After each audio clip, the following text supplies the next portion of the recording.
But don't you think, like, if you're in a court, it's going to cost a lot than mediation, and you're actually, when you're going to go to court, you're actually using the mandir's money, right? So Exactly. basically, mediation is the best way to Right. solve the problem. So, Sure. Well, so what is your thought about that? Well, what we did is that was the main reason why we seek mediation. Is we realized that the lawyers, it costs a lot to retain lawyers, and we try not to spend the people's money because this is money that people put in the RT, $5, $10, $1. The thing is, we don't want to spend this money defending, what can be solved through mediation. So we tried several times, and like he says, it never worked out. And up to now, we're still trying to fix this problem without spending all that money. Right. So what's the decision of the court? What's happening next? Well, the court has set a date for us to have our general election, which is going to be on July 29th. It's going to take place from 6 o'clock in the afternoon.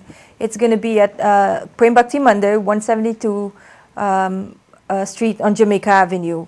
Again, if you need further information, you could contact myself and Barry Shideo Pare. But in order to come out and be a voter, you need to bring a valid ID, and you have to be on a voters list as well. So in anyone who seeks further information, please contact myself or Barry Shideo Pare, and we'll give you more information. So The thing as is, these elections are coming in, would you like to throw more information about the elections? Would you like our audience to know more about who are actually contesting the elections and all? More about... yes, we're looking to have the people come out and vote for us. You have the slate.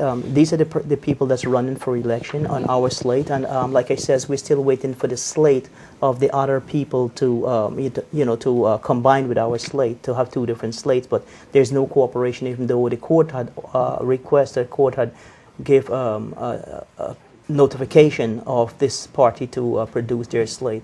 Carmen, could you read the slate? Our members who are going to be running for their various positions are as follows. For president, it would be myself, Carmen Subrim, vice president Vishnu Sao, secretary D. Parasram, organizing secretary Sharbini Nasir, treasurer Prema Prasad, chairman of trustee Mr. Siraj, trustee Nandini Mangru, trustee J. Jitu, better known as Auntie Lynn, and our next trustee is Mavis Dindial. If you have any further questions, you can please contact myself or Bayu Shideu Pare.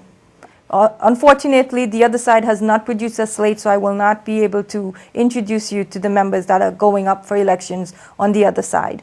And like Carmen says, these members here, everybody on this slate is really long-term, long-standing member, paid financial member. And these are the people who started this, not really started the temple, but was there for the longest time. And there's a lot of sweat and blood actually that went into this to bring the temple from where it's at to where it's at right now, from where it was to where it's at right now. So the thing is, it's very unfortunate that people who come here 3 or 4 years ago that would like to have pushed these long-standing members out. This is the real foundation of the temple. Like I said, every week we have people consistently visiting. It's not really a membership that's there now. There are people that comes in on a weekly basis. Every once in a while, you see somebody that was there, because most of the long-standing member was being aggravated to leave the temple.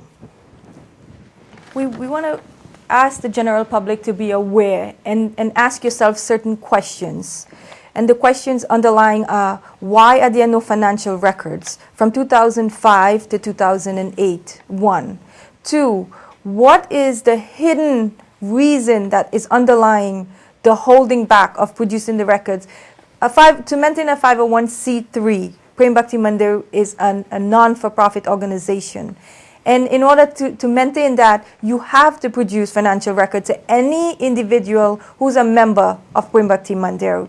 It's not something that you can stall. It's not something that you can say you're preparing, because it's supposed to be an ongoing process of keeping your books, your membership, whether you employ somebody or whether you have donations coming in, expenses going out. These are everyday problems that has to be fixed and kept in control, because you have to report this to the IRS, you have to report this to the government, and most of all, you are held accountable by the general public and the members of the Prem Bhakti Mandir. So again, people ask the questions, why do we not have any financial records, and what is the underlying problem? What is the true factor of us not having it? Questions the individuals who are not producing it, and you will find out what the truth is.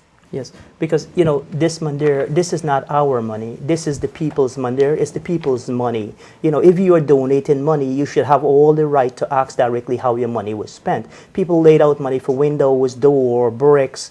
There's all sorts of money for the light fixtures. There's a lot of volunteer. This temple was being built mainly on volunteers.